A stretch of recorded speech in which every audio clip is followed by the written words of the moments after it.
आज तक रेडियो सुनता है सारा जहां। ज्ञान ध्यान।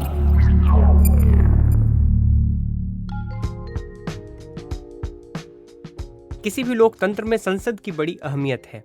यहीं वो जनप्रतिनिधि बैठते हैं जिन्हें हम चुनते हैं और जिनके जिम्मे आम आवाम के लिए पॉलिसीज बनाना, उनकी समस्याओं पर बात करना होता है। भारत में संसद की जो नई बिल्डिंग बनी है उसकी खासियत क्या है, जो नक्काशी हुई है इस सदन की, उसके लिए ज़रूरी साजो सामान कहाँ से जुटाई गई, आज इसी की बात। नमस्ते, मैं हूं शुभम तिवारी, ये है ज्ञान ध्यान।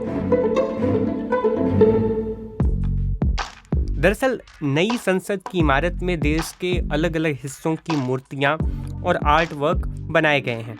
इसके अलावा इसमें देश में पूजे जाने वाले जानवरों की झलकियां भी दिखाई गई हैं। इनमें गरुड़, गज, अश्व और मगर तक शामिल हैं। इस इमारत में भारत के आधुनिक बनने तक के सफ़र की एक झलक देखने को मिलती है।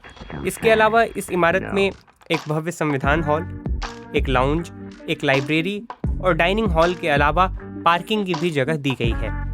संसद में जो चीज़ों का इस्तेमाल हुआ है, संसद बनाने में, संसद भवन के निर्माण में जिन चीज़ों का इस्तेमाल हुआ है उस पर हम आएंगे, लेकिन संसद के बाहर जो अशोक चक्र स्थापित किया गया है उस बारे में थोड़ी सी बात। और इस प्रतीक चिन्ह अशोक स्तंभ के लिए जो सामग्री जुटाई गई वो महाराष्ट्र के औरंगाबाद और राजस्थान के जयपुर से मंगवाई गई। वहीं लोकसभा, राज्यसभा की विशाल दीवार और संसद के बाहर जो लगा अशोक चक्र है वो इंदौर से मंगवाया गया। पत्थर की अगर नक्काशी की बात करें तो आबू रोड और उदयपुर के मूर्तिकारों ने ये सब किया है। पत्थर राजस्थान के कोटपुतली से लाए गए हैं। इसके अलावा फ्लाई ऐश ईंटें हरियाणा और उत्तर प्रदेश से मंगवाई गई, जबकि पीतल के काम और सीमेंट के बने बनाए ट्रेंच अहमदाबाद से लाए गए।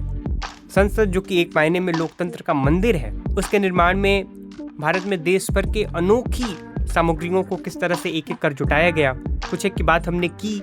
और इनके अलावा भी कौन से दिलचस्प चीज़ें हैं और वे कहाँ से लाई गई हैं इस संसद भवन के निर्माण के लिए, बता रहे हैं आज तक रेडियो में हमारे सहयोगी सूरज कुमार।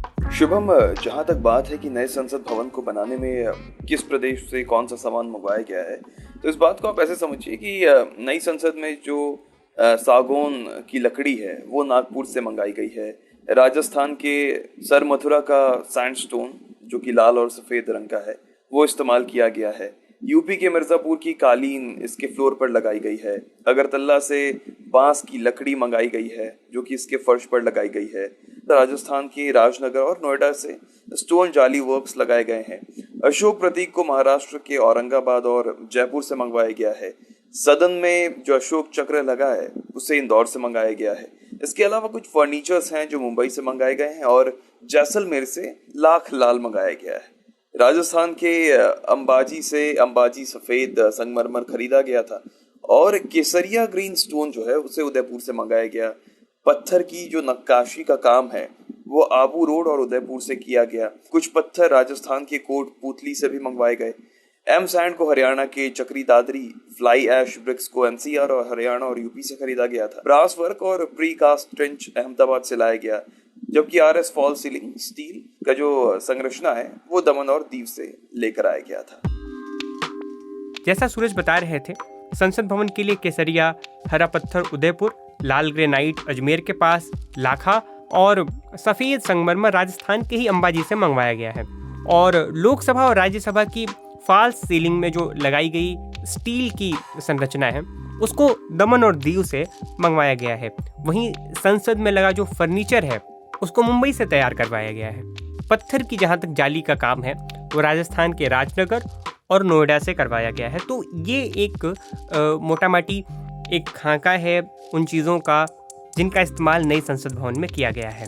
यह आज का हमारा ज्ञान ध्यान था, जिसमें हमने संसद भवन से जुड़े कुछ बेहद दिलचस्प चीज़ों के बारे में आपको बताया। कोई और विषय हो जिस पर आप ज्ञान ध्यान चाहते हो तो हमें लिख भेजिए। हमारा पता है radio@aajtak.com। इसके अलावा आप हमसे कुछ और कहना चाहते हो, कोई सलाह सुझाव या शिकायत हो तो भी इस पते का इस्तेमाल करें। आप आज तक रेडियो के फेसबुक और ट्विटर पेज पर भी अपना कीमती फीडबैक हमें भेज सकते हैं। इसके अलावा आप हमारा ये podcast Google podcast, Apple podcast, Spotify और दूसरे ऑडियो प्लेटफॉर्म्स पर भी सुन सकते हैं। फिलहाल के लिए इस पॉडकास्ट में इतना ही। नमस्कार।